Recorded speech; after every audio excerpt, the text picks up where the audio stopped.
ஜன்னல் சமூகத்தின் சாளரம். மாதம் இருமுறை வெளிவரும் குடும்ப இதழ்.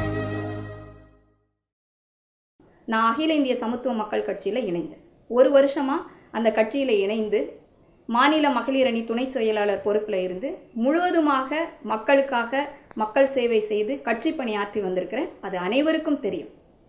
ஆனால் இப்போ இருக்கிற சூழ்நிலையில் அகில இந்திய சமத்துவ மக்கள் கட்சியின் இடம் எங்கே இருக்குன்னு பார்த்தா, அது வெறும் அறிக்கை அரசியல் செய்யக்கூடிய ஒரு இயக்கமாக ஒரு கிளப்பு மாதிரி நடந்துட்டு இருக்கு. தினமும் ஒரு அறிக்கையை அனுப்பணும், அறிக்கையை அனுப்பிட்டா போதும், நம்ம மக்களுக்கு ஏதோ சர்வீஸ் பண்ணிட்ட மாதிரி நினைக்கிறாங்க. அந்த மாதிரி ஒரு இயக்கத்தில் நான் பயணிக்க விரும்பலை. இன்னொன்று, பெண்களுக்கு சமத்துவம் இருக்கா அப்படின்னு பார்த்தா பெயரில் தான் சமத்துவம் இருக்குது. பெண்களுக்கு நிச்சயமாக அங்கே சமத்துவம் இல்லை. பெண்கள் அங்கே எவ்வளோ தூரத்துக்கு மரியாதைக்குரிய நபராக இருக்கிறாங்க அப்படின்னு சொல்லி பார்த்தா, நான் முதல்ல அந்த இடத்துல இருக்கிற ஒரு மாநில மகளிர் அணி துணை செயலாளர் என்ற பொறுப்பில் நான் இருந்திருக்கிறேன். நான் தெளிவாக சொல்ல முடியும்.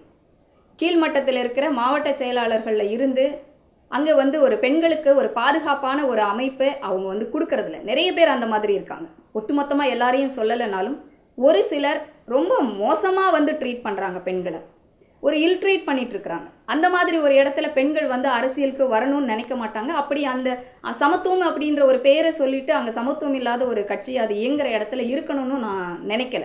ஒரு நடிகையை முன்னிறுத்தி முன்னாடி உட்கார வச்சுட்டு இதுதான் எங்களுடைய கட்சி இயக்கம்னு சொல்லக்கூடிய ஒரு நிலைப்பாடு இப்பொழுது தமிழகத்தில் இருக்கு. பாரபட்சமான நடவடிக்கை அங்கே மேற்கொள்ளப்படுது. சமீபத்தில் ஒரு மாவட்ட செயலாளரை நடு ரோட்டில் போட்டு கட்சியை சார்ந்த சில நபர்களை அடிக்கிறாங்க. தலைமை இதுவரைக்கும் அதன் மேலே எந்த நடவடிக்கையும் எடுக்கலை. இந்த மாதிரி பாரபட்சமாக தலைமைக்கு ஜால்ரா போடுறவங்க, தலைமைக்கு எஸ்பாஸ் சொல்கிறவங்க மட்டும்தான் அந்த கட்சியில் இயக்கத்தில் இருக்கணும் அப்படின்ற ஒரு நிலைப்பாடு இருக்கிற பட்சத்தில் அங்கே இருக்க வேண்டிய அவசியம் இல்லைன்னு எனக்கு தோணுது. மகளிர் துணை செயலாளராக இருக்கிற நான் என்னுடைய குறைகளை சொல்லணும்னா எனக்கு மேலே இருக்கிற மாநில மகளிர் அணி செயலாளரை தான் அணுக வேண்டியிருக்கும். ஆனால் எங்கள் மகளிர் அணி செயலாளரை ஒரு வருஷமாக நான் கட்சி அலுவலகத்திலே பார்த்தது கிடையாது.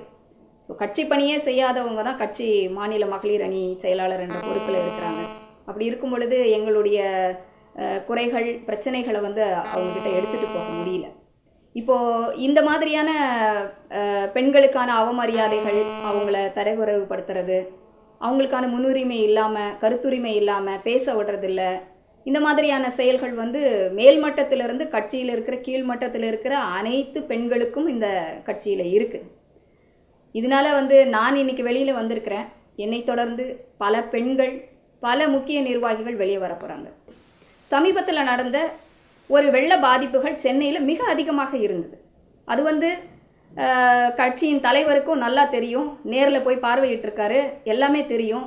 ஆனால் இந்த அரசாங்கம் என்ன மாதிரி நடவடிக்கைகள் எடுத்தது, அதில் எவ்வளோ குறைபாடுகள் இருந்ததுன்னு அனைத்து எதிர்க்கட்சிகளும் சொன்னாங்க, அவர்களுடைய கருத்துக்களை சொன்னாங்க. ஆனால் ஒரு கருத்தை கூட, தவறுதலான ஒரு கருத்து ஒன்று நடந்தது, ஆமாம் இது தவறு அப்படின்றத அந்த இடத்துல சுட்டி காட்டவே இல்லை.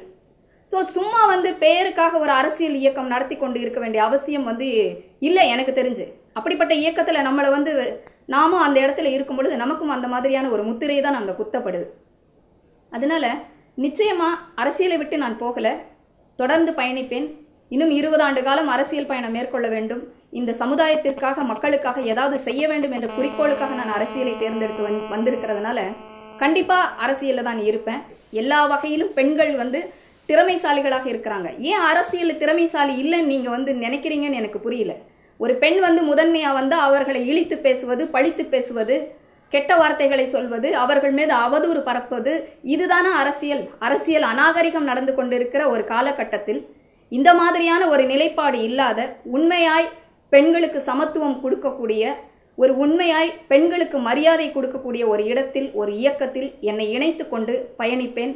தொடர்ந்து அரசியல் செய்வேன். நான் ஓடி போக மாட்டேன், போக வேண்டிய கட்டாயமும் கிடையாது.